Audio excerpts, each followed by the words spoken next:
Kabayan, magandang araw sa inyo lahat. Ngayon ay nandito tayo sa Rotary Heritage Park dito sa Winnipeg, Canada, Manitoba, Canada. Basahin natin. Mayroon tayong magbasa ng mga ganito, no?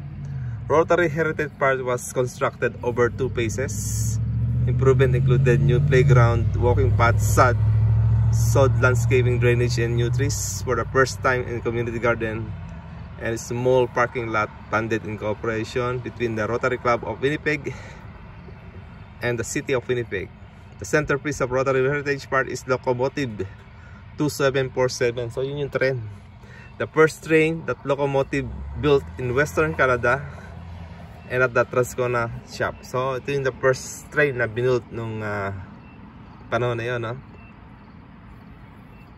Enjoy the revitalized park. The plaque is dedicated to the great people of Transcona. So Rotary Club of Transcona pa lang nagbanuntan noong October 2013. So ito yung Locomotive 2747, yung tren ng araw. Ito yung pala yung bandera ng Rotary. Rotary Heritage Park. Ito pala yung pangalan ng park, no?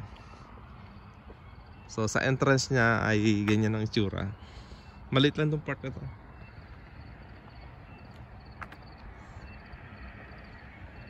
Heritage Park 2010-2014. Bago lang, no? Tapos ito yung kanyang commercial area, Transcona Library, Grave, mga fast food no?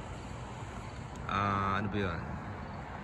Paprikanas Coffee, A&W, Rexall, at saka ano yun? May mga so ito yung niya.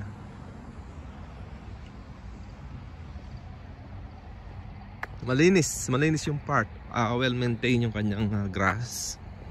At saka wala kang makitang dumi, no? May mga tao dito sa Canada maghusay, no? Pinupulot nila yung mga kalat. So pag nakakita sila ng mga balat ng candy, mga pinagkainan, so pinupulot nila. May dalang basura kung minsan yung mga puti, no? So kaya naman maintain nila yung kalinisan. Although wala naman talaga rito yung mga naki-clean up ng street cleaning, street cleaner, yung clean mga sa street. And may maintain nila yung kalinisan kasi ganun ang kanilang way of life, way of living, malinis. Actually minsan nagtapon yung anak ko ng basura. Tinawag pa ako ng puti, no? Pinapulot sa akin. Ganon sila katindi. Yan yung Canada. Locomotive 2747. So pininturahan siya ng itim na itim. Saka may white yung gulong. Bagong pintura. Saka bagong gawa lang itong na to. Itong kanyang bubong. Masisira kasi pag walang bubong, no? Dati walang bubong ito, Malaki itong tren na to. Yung unahan lang ng tren ng niya, pin-reserve. Malaki ng gulong,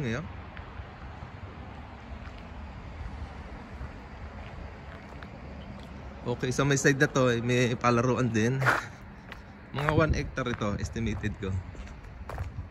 May palaruan din ng bata. At maliit yung palaruan niya. So, maliit lang yung kanyang palaro. Tingnan natin. Tapitan natin.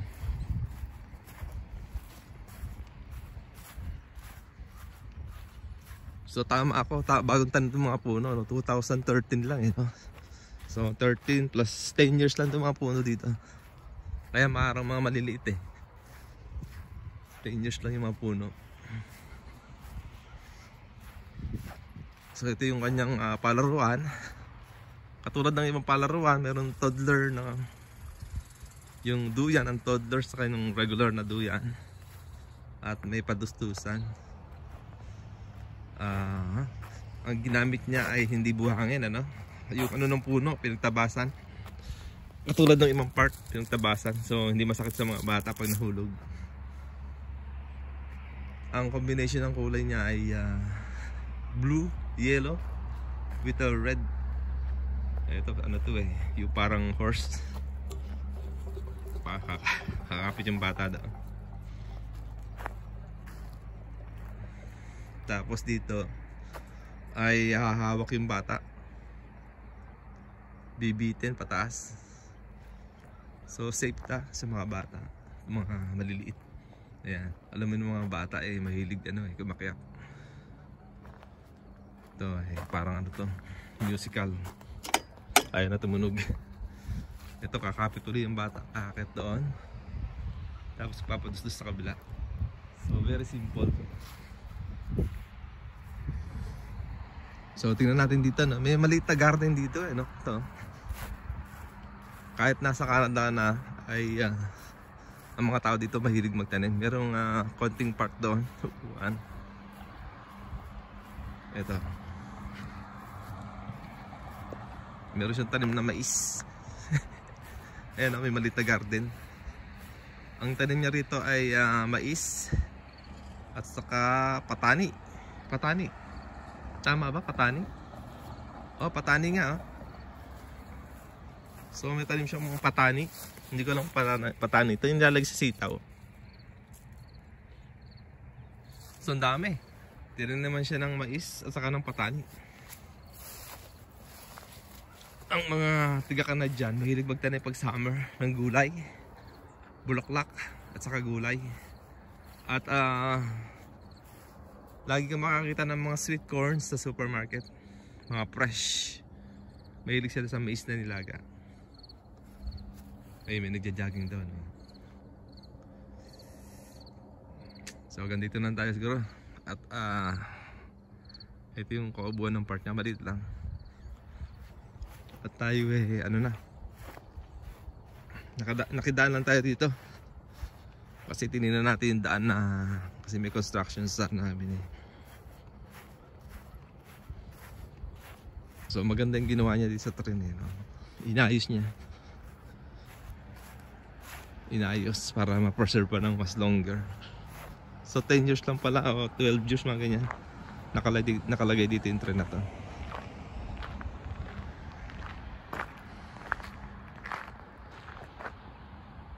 Wow, ganda. Na-preserve. Actually, yung bakal ng tren na ito, matigas no? Makapal. Napakapal ang bakal niyan. At saka talagang kung pipinturahan talaga ng maganda hindi kakalawangan. Hindi pupulbusin ng kalawang. So, ganito. Bye bye. Thank you for watching.